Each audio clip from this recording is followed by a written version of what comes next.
All right. Welcome. Welcome, everyone. Obviously, I don't care about my hair today, so I usually don't. Okay. So, welcome to the Phenomenology of Dating series, um, episode 2. And today, this series is not going to have like anything kind of like a nice logical consistency. This series is not going to go into like a nice flow, right? I'm just going to talk about things, and we're going to look at things as we sort of realize them and notice them. Um, and so this is going to be kind of a look at contemporary culture and what it's understanding. So today we're talking about situationships. Okay. And I actually recently um, came into an article on Women's Health magazine. Actually, this came out in 2021, and it was written by, um, it wasn't maybe written by, but there is some advice here from relationship experts. But anyways, let's look at what is a situationship and how is it that they define it. So again, I'm using Women's Health magazine because they wrote a big piece on this in 2021. So it's relatively current. But so what is a situationship? A situationship, as they define it, is a romantic arrangement that exists without defining the relationship. Um, this is what this is what they're looking at it as. And this is also how I look at it too. Like, people like to situate it almost like in the middle. you know Obviously, they feel like they're doing something more than just dating, but then they're also not in a committed relationship, so they're in this weird ambiguous gray area. And that's why they call it a situation, right? It's complicated, so to speak. It's not as easy to simply say that we're dating, because there's somebody in there that feels that it is more than what it is. And no one has committed to anything per se. Okay. So let's look at a couple of things that they define here. Actually, some of the people in the article argue that the reason why this has come about is because of the paradox of choice, that in online dating, relationships, and so on, there's just so many choices, so many things to pick from, that people uh, don't want to limit themselves to this singular choice. At least this is what's argued, right? And so therefore it's difficult to commit to something, to one. And so by nature, it's undefined. And according to the arguments that's kind of made in women's health, is that a situationship, they don't define a situationship as bad or necessarily good. They say it can be good in the sense of it gives the person enough time to eventually commit to something. Um, and so in that sense, they feel that it's good, right? There's no pressure to commit, so to speak.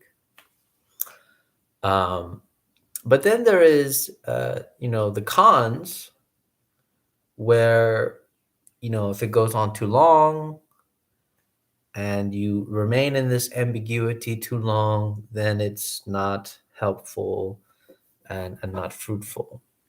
Um, so let's go over some of the pros that women's health sort of defined. It said pros, it's the opportunity for self growth. I hate this concept. Um, second, second pro is individuals have freedom to make decisions and explore their passions separate from another person. In a situationship, you may be more free to prioritize your life without necessarily needing to check in or run things by your significant other, the way you might in a more defined relationship. But the second con, this pro, the second pro, I'm sorry, my Freudian slip came out as a con. I said con, and to me, I'd absolutely define it as a con, but this article meant it's a pro. Um, I'm totally affirming my Freudian slip here because I agree with it. Definitely not embarrassed by it. Okay, so this second pro, right? Um, that you have more freedom, that you don't have to run these decisions by your partner. For me, this is just being single. Like I don't know when did we just because this is the funny part. Then what's the difference between being single in this case? That all of a sudden that you don't have some type of person that you're romanticizing or whatever. The fact that this very functionality of like, oh, you don't have to run by, you can do things and you don't have to run by it by anybody, and this is freedom, right? This is freedom. Okay. Anyway, so that's the second pro. The third pro is it allows for intimacy without commitment. And I don't even know how, I'm speechless on that one. I just really want to quote Lacan's "There's no such thing as a sexual relation," and just kind of just toss my hands with it. Um, I will go into that a little bit more. Intimacy without commitment. Okay. The fourth pro is that situationships can be convenient for certain chapters in people's lives. Um, so this is the part that's an interesting argument. They say that individuals may not be capable of a committed relationship at the time. This could be because you're moving soon or on the mend after a difficult breakup or countless other reasons. Okay, I will talk about that one too. I feel like we're going to talk about those 2 points. The two pros: the situationship allows for intimacy without commitment. The situationship can be convenient, um, depending on your current stage in life. Okay. Cons. So these are the cons actually. Individuals in a situationship don't get consistent and stable support. Yeah, because you're not in a relationship. They say the second con, you making yourself emotionally vulnerable. In a situationship, you may experience some challenging emotions if the situationship is not aligned with your values or needs and wants. Um, it says being here in an undefined situationship can prompt some individuals to doubt and second guess themselves, and this uncertainty can extend to other areas of life. The third con, everything feels so ambiguous. um, Relationships that are not committed may create a great deal of anxiety and uncertainty for those in them. Okay. And then finally, they basically said that there's a bucket of conflicts more often than not. There are also inconsistent views between the individuals in a situationship, both in terms of a relationship and the other person. This may lead to a great deal of conflict, resentment, and anxiety for both individuals, but primarily for the individual who is not pleased that the situationship has not progressed. So, this is a very interesting idea about this. This is a very interesting concept, like thinking about this notion of progressiveness. You know, like, oh, has something progressed finally about this relationship? I think the situationship, if I were to go back to my previous video, remember I gave two archetypes. And um, I basically said that these two archetypes, player one and player two, and just to kind of give like a recap, player one is because love is a losing game, and this is the whole concept, right? Um, Player one wants to play the game. Player one is interested in consistently playing the game, right? Player two doesn't want to play the game, right? But like I said before, player two's in the game, like whether they want to be in the game or not. And for me, once you get two of those archetypes together, it creates a situationship, right? So basically, the tension in this situationship, I'm going to say, is that there seems to be one that wants to continue playing the game, right? But may start to have feelings for the other, but again, this may be too frightful, so it's better to continue playing the game, right? The second archetype that doesn't want to play the game also contributes to this idea of the situationship because they've been hurt before, right? This is why I say the second archetype is the one that got hurt before but doesn't want to play games. Um, and it's funny because some people might say, well, wouldn't the second archetype just simply not be interested in the situationship? Sometimes, I would say. Sometimes they would not. But if they have feelings already, right? And we're talking about this feelings per se. Um, this is what makes it complicated, right? Is that the second archetype might actually give in to this idea, right? So long as there's some sense of progress, right? That they're waiting for player one to sort of stop playing the game. Um, and finally commit to something. Um, and so, but also player two, I mean, the archetype two, player two may have been because they don't want to play games, right? And this is the contradiction in this. They don't want to play games. And I know intuitively we might say like, okay, the archetype two would never be in a situationship because they don't want to play games. Like it seems counterintuitive. But to me, it's actually not counterintuitive to this idea. Because typically archetype two, in my opinion, is that the reason why they don't want to play games is because they've been hurt before, right? However, the very idea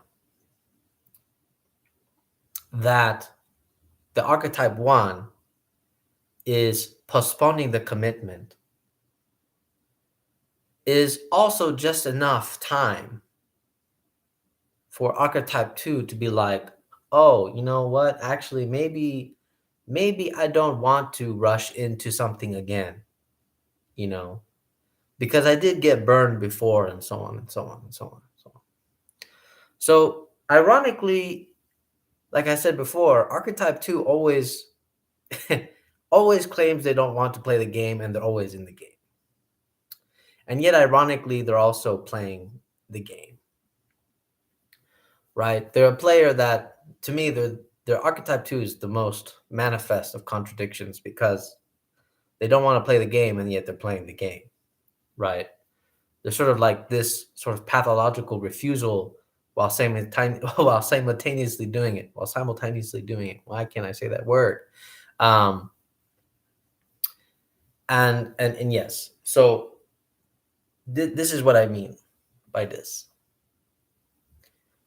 Um, of course, I'm just giving you guys like a very broad cut and paste framework here. Obviously, these archetypes are just like stick figures, not like, we cannot take them like as strict per se, but you can understand that there's several responses. The responses are kind of what make up the archetypes of what I'm defining as player one and player two, right? Like I said, player one, you could argue because they got hurt before at one time, they just never want to commit. So they want to keep playing the game, right? Player two, they got hurt as well at one point in their lives, except they don't want to play any games. They want to make sure the person is serious. But when these archetypes collide, in my opinion, this is what actually creates the situationship. Because you get this tension and pooling, right? There's one that sort of postpones the commitment because, again, they want to continue playing the game. And then you have player two that obviously doesn't want to play the game, yet is in the game, and somehow starts to realize that actually maybe this postponing of commitment, maybe it's not a bad thing, because you know they'll think maybe I rushed into it too fast, right? They're like, even though I'm serious and I want to take things serious, maybe my taking serious is to take it slow. You see? And that's how it connects. So it's this, the seriousness transforms into this idea of taking it slow, right? So essentially, um, now it's difficult to say, because it can be true that both want to take it slow, because there is some type of overt fear for this commitment, right? For me, the reason why this is not a committed relationship, as I've argued before, when it goes into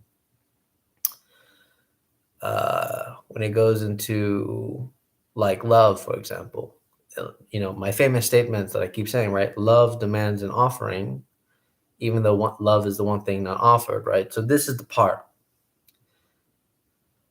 Both, even though they're not committed to each other, they're also committed in some type of way. They're both committed in not committing to what love demands, that offering. They're both not committed to the offering. Now, there can be an argument to be had that they're just taking it slow, right? But actually, we do run into this interesting problem. And before situationships actually existed as a term, it never really had a label, so to speak. But I do remember my mother kind of expressing this to me at one point, right? Um, she said to me that actually my father, before she, before she got like married to him, she said that my father took a very long time to actually say, or ask the question to get married. Um, and my mom actually admits that she had to push him for the um, she had to provoke him for it. Now, what's interesting about that now, retroactively, is that that didn't work out. Like, it ended up in a divorce. My dad has always shown that he has a kind of, um, I don't know if it would be a fear against commitment or kind of thing against commitment. There's something about commitment that he doesn't like. Um, Typically, we want to say there's something anxious about that idea for him. And for me, ultimately, it's because it demands you to give up something. It demands you to offer something. Um, but the main point of the problem that we're trying to get at here, and this is why a situationship can become a situationship per se, is because there is this discrimination on the contingency of time. What do I mean by that? I'm talking about it's this tension between when should I cut this thing off because it is no longer progressing to into a committed relationship, and that is the exact problem. When is it the right time? Because the reason why this is such a big problem for people is because they want to make sure that, like, that they're not cutting it too soon, because they obviously have feelings. But they don't want, but then they also don't want to wait too long, right? So it's this too long, too soon type of tension. And so thereby it creates this kind of situationship, right? And the whole time what's happening in this situationship is that they're looking for signs, signs of some type of progression into this. But I'm very skeptical about this idea of the situationship and knowing when to cut off and not cut off. Um, because for me, I think what it is, and this is going to be my spicy take on this. I think what it is that there is there is not this idea of taking it slow. I think for people, they greatly miss they don't know. I think for people, they don't know the difference between uh you could say lust and love. Like, they don't know these differences, I believe, I would say. um and what's ironic is that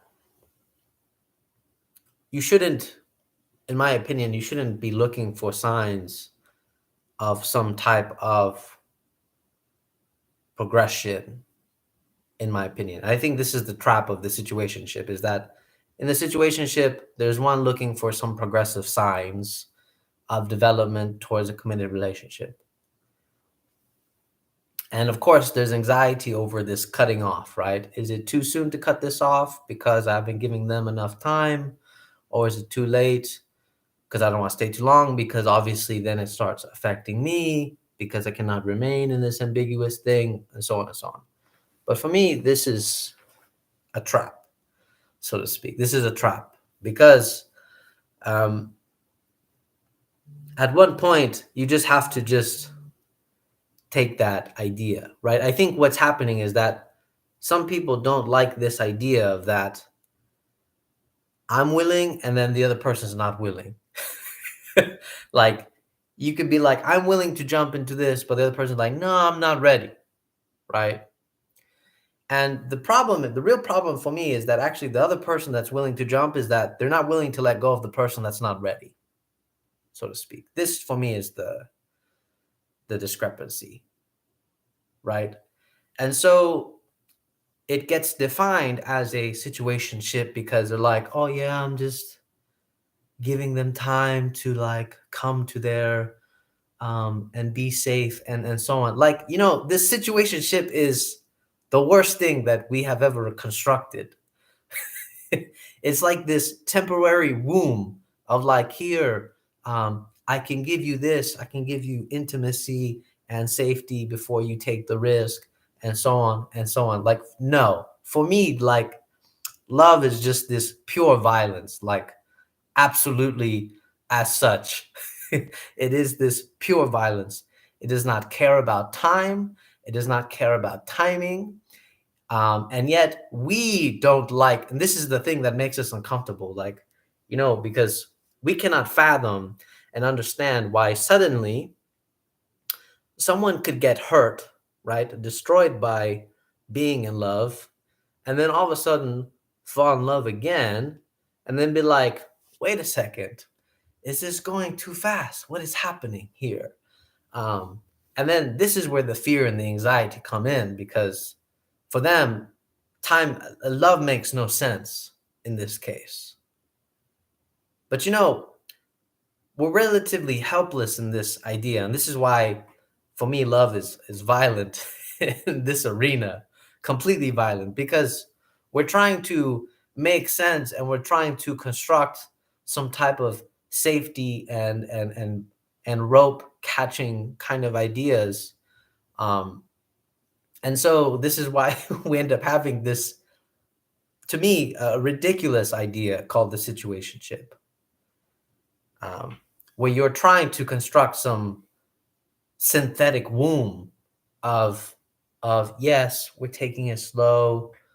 So and so doesn't want to commit yet, but we have affection for each other, and so on and so on. What I hear? What I hear in this is that nobody has taken a risk. That's what I hear.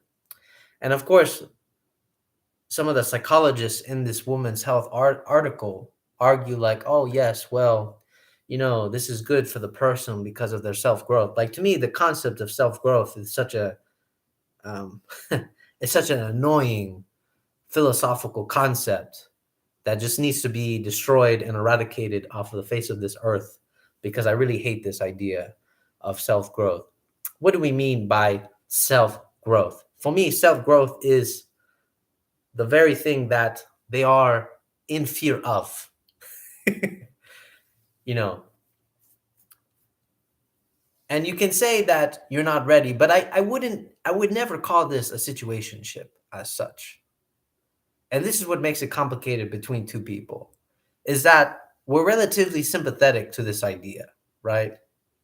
That we all been hurt before, and that when you become affectionately attached to somebody and you discover that they don't want to get burned again, right? And so they're taking it slow and they don't want to commit. And then you also be like, oh yeah, I understand. I've been burned too. But except you're the other that wants to commit. You want it to become something. And so the anxiety over this whole relationship, this whole situationship, as we call it, is that we keep looking for signs of some progressive development.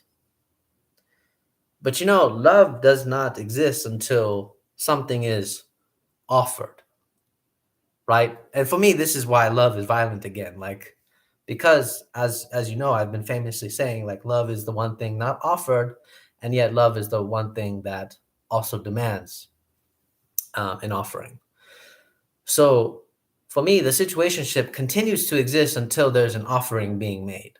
Like, you're not gonna know. You're never gonna know, in my opinion. Never gonna know when it's the right time to cut the thing and be like, okay, now I'm taking the risk. In my opinion, you're never gonna know. You can make an estimate. You can wait for the conditions to be right, so to speak. Um, but what are these conditions that we construct to define as right? What are these conditions?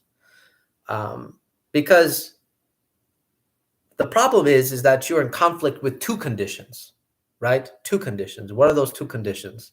The conditions that the other sets and the conditions that you set. This is the conflict between two conditions that don't want to offer something, right? One condition, player one, um, is afraid of committing. It the symptomatic word is too soon, right? The other is understanding because there's a kind of they understand this sentiment, right? They're taking the relationship seriously. And so this is how the trap happens is that in effort of taking the relationship seriously, we take it slow, so to speak, right? But eventually, anxiety builds up because at one point, because this is where the second archetype has to ask itself, is at what point do I cut it off?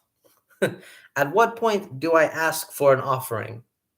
Do I say, okay, I've given you enough time, make a decision? And this is to me, the essence of the situationship.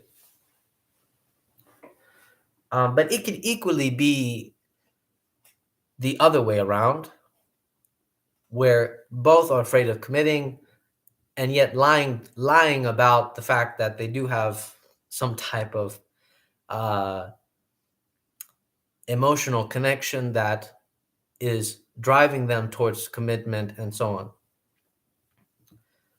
And yet both are in denial of this idea. And so they consistently kind of keep postponing and postponing. For me, the situationship is a postponement. The anxiety of the postponement is realizing that is possibly facing that this is not true, that this what is happening is not true between them, um, or it is true. But the only way that you're going to know whether it is true or not true is by the offering. Like you have to offer at one point. For me, this is why the situationship doesn't exist, because it's in the same place that dating is. Dating is dating because it's you, because love is the one thing not offered, right?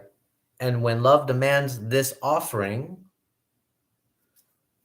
that's when you enter into love to understand that the offering that was made gets nullified, goes through a negation of negation, and you realize because now you're in love. This is the two scene as Badu likes to talk about, which greatly outweighs what is being demanded, so to speak. But the situationship has such anxiety about what is going to be offered or what is being demanded that it stays in this suspense of like, when will you offer? So it stays in this postponement. But for me, like again, this is not uh, what it is for me. Like for me, the situationship is always in the realm of dating for that reason. Because there's a clear distinction between going from dating to committed relationship. And it's all predicated on this notion of offering. Are you willing to give up something? Are you willing to sacrifice something in the name of this commitment and so on?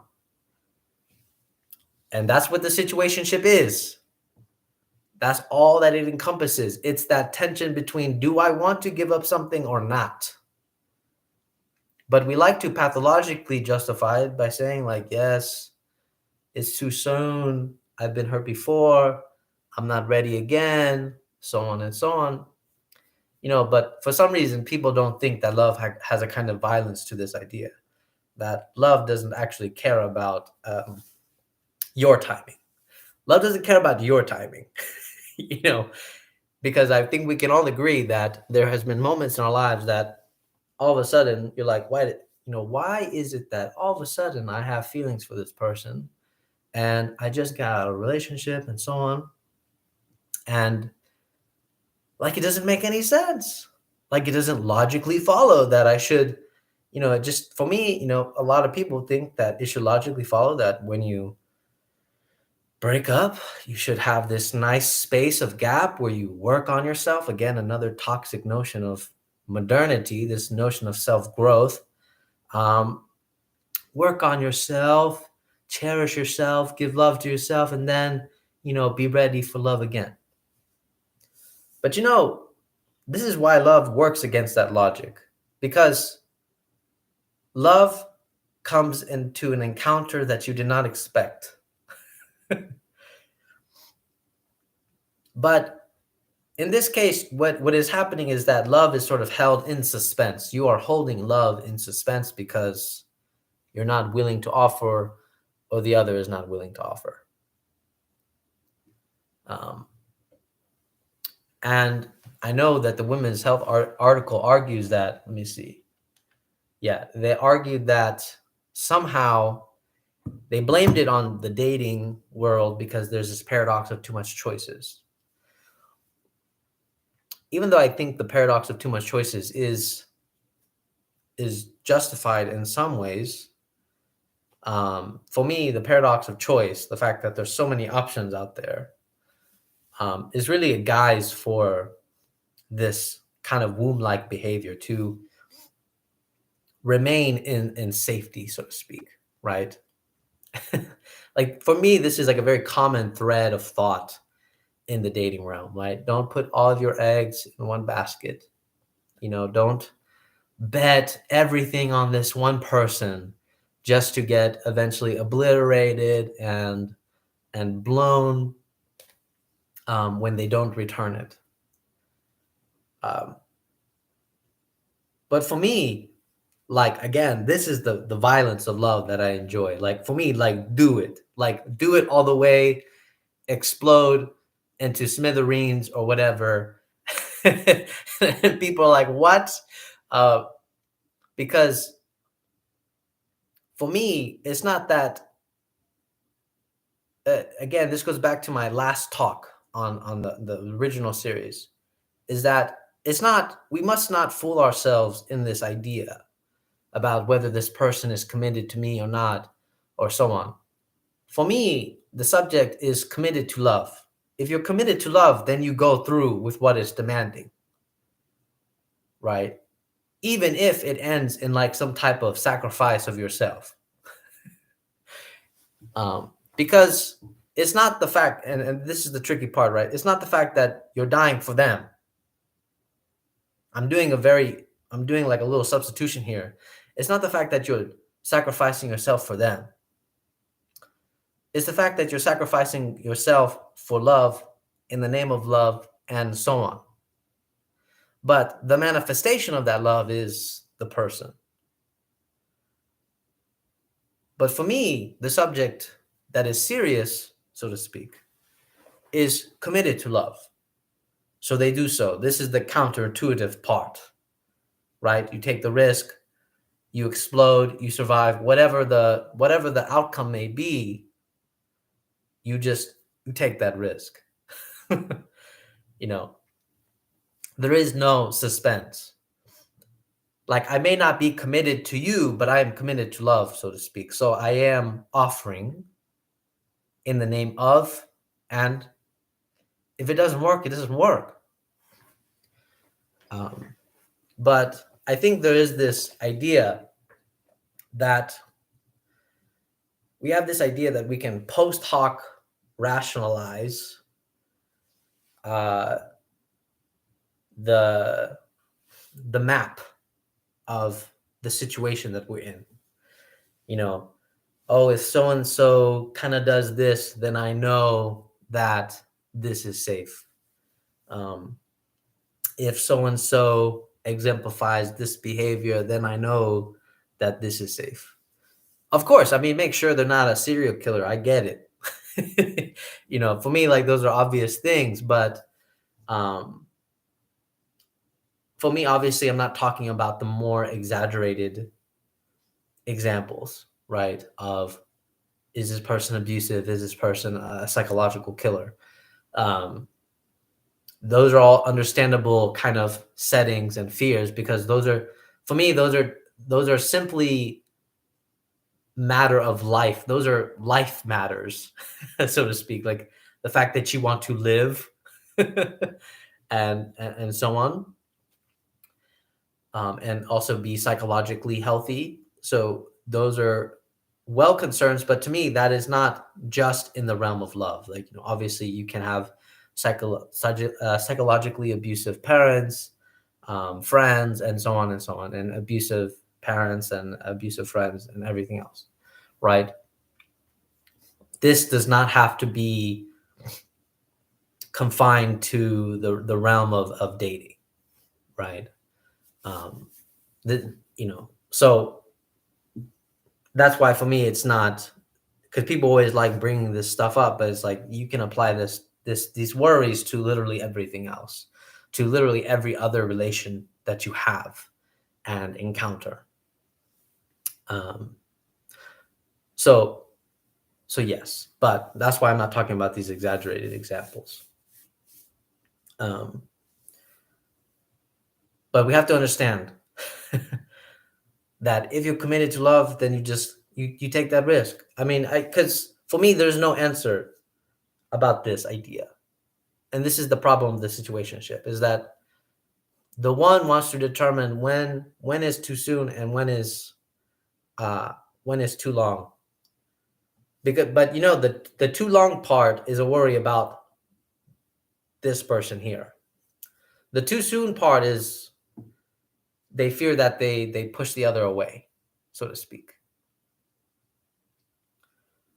So you can see here that the too soon and the too long is actually a time time personified as the one that doesn't want to commit, the too soon, and the too long is the one that doesn't want to wait too long because they want this to be a committed relationship.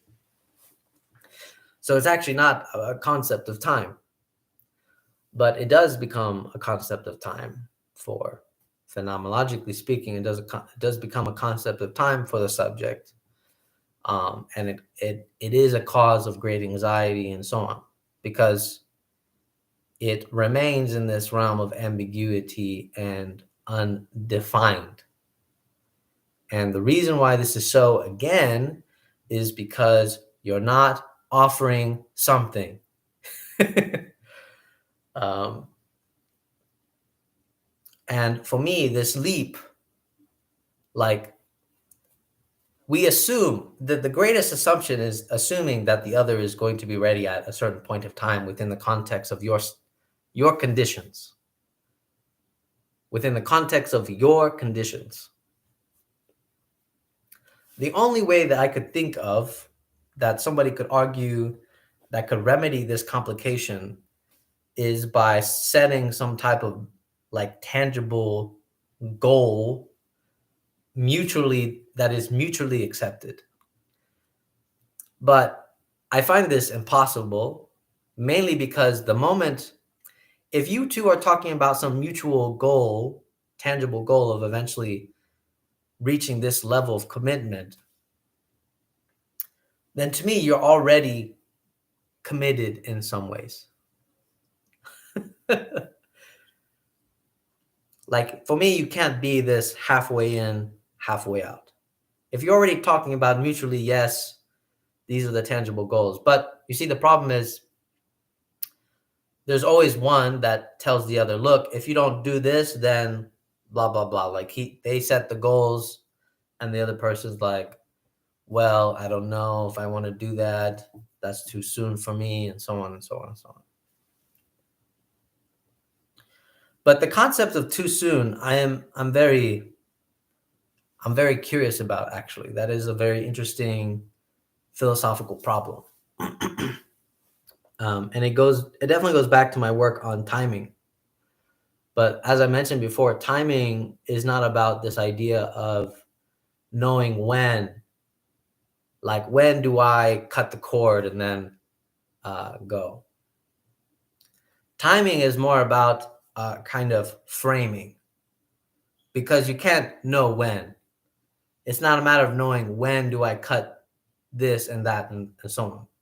It's a matter of the way you frame your being towards the other, so to speak. Um, and that for me is timing. But my Kierkegaardian self is like this, right? My definition of timing is that there's being and then there's time. And being plus time is timing. But timing is a matter of choosing. This is my Kierkegaardian part. Timing is when you choose. And so then you must choose. That's it. Love demands choice. And so you must choose. And that's it. And the reason why this tension continues to exist and it's considered a situationship is because you feel the overwhelming demand of love when it's telling you to choose. And the other doesn't want to choose, right? It wants to remain in this ambiguity and so on. And then the one that wants this to progressively develop is frustrated by this idea. Um, but obviously these relationships are complicated as such. But I still say that a situationship doesn't exist because it's on the very same ground as dating. It's still on the very same ground as dating. It's not a committed relationship. It's impossible to be this in-betweenness. If it is this supposedly in-betweenness, it's because we're deciding to do something even more subversive to ourselves, more pathological to ourselves, in the sense of pretending in some ways that this is something committed. It's almost like we're acting out the committed relationship without being formally doing the offering. Like we're pretending like, yes, I did the offering and so on and so on. And then when the other's like, but you didn't do this, it's like, oh yeah, remember, like we're not like committed, so to speak. um, so yeah, but if we take this notion of identity and difference, and Badiou's, um, love is this idea of going from identity to difference to seeing it in a two scene, then this really horrible idea of self growth for me makes no sense, because for me self growth can only be achieved through this difference, not through this identity. Identity is always self-same. There is no self-growth in identity. There's always only self-growth through difference via the other. It cannot be that if you give me enough space that I will self-grow and so on and so on. No, the other is always already involved. You could say the one thing that might make the situationship it's not a self-identity, is actually because the other is constantly there demanding some type of choice. And this is the anxiety of the situationship. But in that sense, the self-growth is there. But it's not self-growth in the sense of like, yes, you're giving me time. No, it's the presence of the other that is demanding self-growth. It is saying choose. Saying choose. It's not it's not ourselves that do the self-growing. It's for me the most Lacanian thing, that desire is always the other's desire, right? So this concept of, yes, it was me that did the self-growing, no, that's wrong. I'm sorry. I'm just sorry. You had some concept of the reason why you wanted to self-grow and improve, and it's usually because of some type of interaction with the other. some type of support by the other. Um, so if I were to give way and be charitable, so to speak, it's merely the presence of the other that creates the situationship, the other that the one cares about, that is constantly pushing you towards choosing difference instead of identity as such. But yeah, anyways, I think I kind of panned that out a little bit. Um, so if I were to sum this up, we can understand situationship as that tension between identity and difference, the unwillingness to quite jump into difference before while still wanting to remain in identity, right? Um, that's why the situationship is such a weird and ambiguous place, because they want two things. They want, as Badu would probably say, they want to remain with their identities while trying to be in this realm of difference, but you cannot be in two. You have to give up one. And what love demands is that you give up your identity and go into the world of difference and constructing the world as two, as a two scene. And this is what love demands. And no, there is no right time. I will constantly argue this. There is no such thing as a right time, because of by what criteria are we judging right time, and what there is no universally set criteria for right time. And I totally disagree with the idea that there's a relative notion of right time. It's a matter of making a choice. The right time is choosing. That's it. The one thing, the reason why we talk about the right timing is because we value some type of outcome. And then we say right time. Oh no, it's not the right time, because you're wanting some type of outcome. But you cannot predict the future, and you cannot predict, like, the future, like Derrida says, is virtually unlivable and unexperienceable by virtue of it being a future. So the right timing is simply this wishful thinking of, I want this outcome, so I'm trying to set the conditions for this outcome. It's not a calculated process. you know, like, this is my biggest beef with rationality. It's like, love is something that defines that calculation. Love simply says, choose me. That's it. There is no right timing. It's choose me and then find out. It's a surprise. This is the violence of it all. It's a surprise. Choose me and find out. um, I guess I guess I can just leave it there. Choose me and find out. That's it. That's it. There's nothing else. Um, love is this violence. That's it. Well, I don't know why we take love as this nice, comforting, warm feeling. No, for me, love is this cut. Like, you decide, yes, I want this, and you cut. It's the same thing when you cut a cake. You choose a piece. How do you choose a piece? You cut the piece. That's it. Obviously, you can't have the whole cake because other people want pieces too.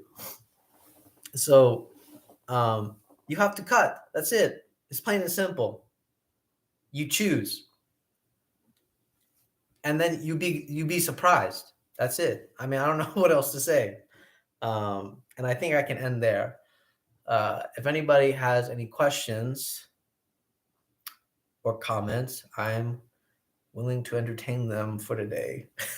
So yeah, I will just wait a couple of minutes to answer your questions. And yeah, if not, I will be going. So yeah.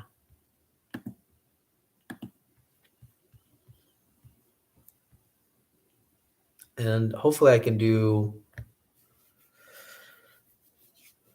hopefully I can do more of these series. I do enjoy them. I do enjoy doing them. It's pretty fun.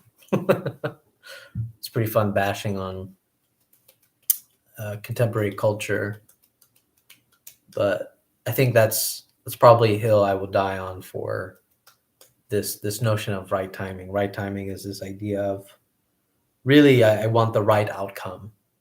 I want the right outcome. This yearning for the right outcome. Um, but for me, that is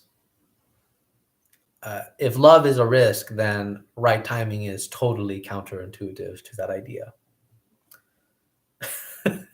Like that's all I can say. Um, if love is a risk, then yeah, there cannot be right timing. There cannot be a right outcome. You cannot have a preferred outcome. That is the self identity speaking. Um, the difference is the surprise. But okay. All right, guys, take care. Um, See ya.